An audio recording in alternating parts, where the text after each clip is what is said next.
प्रशिक्षणामध्ये अंतर्भूत केलं होतं। तशा प्रकारचं प्रशिक्षण या 2 दिवसामध्ये माध्यमिक आणि प्राथमिक शाळेतील शिक्षकांना त्या ठिकाणी दिलेलं होतं। आणि याच्यामध्ये महत्त्वाचं म्हणजे स्टार्टअप। पहिली गोष्ट जी कुठली असेल तर ती आयडिया असते, त्या आयडियाचं कन्वर्जन स्टार्टअपमध्ये होतं आणि त्या स्टार्टअप नंतर पण एंटरप्रेनर ह्या जे काही स्टेप्स आहेत त्या स्टेप्स त्या ठिकाणी ह्या प्रशिक्षण दरम्यान या ठिकाणी त्या सर्व 2000 शिक्षकांना आपण 15 ट्रेनरच्या मार्फत त्या ठिकाणी आपण सांगितलेलं आहे।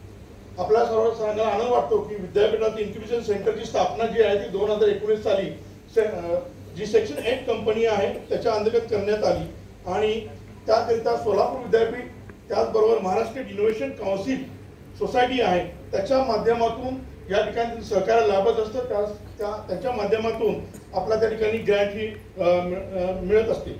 आपल्या सोलापूर विद्यापीठ इन्क्युबेशन सेंटरच्या माध्यमातून विद्यार्थी असतील, शिक्षक असतील, उद्योजक असतील त्यांच्या ज्या काही नवकल्पना असतील किंवा नव विचार असतील किंवा नव संशोधन असेल तर त्याकरता त्या ठिकाणी आपण त्यांना मार्गदर्शन करत असतो।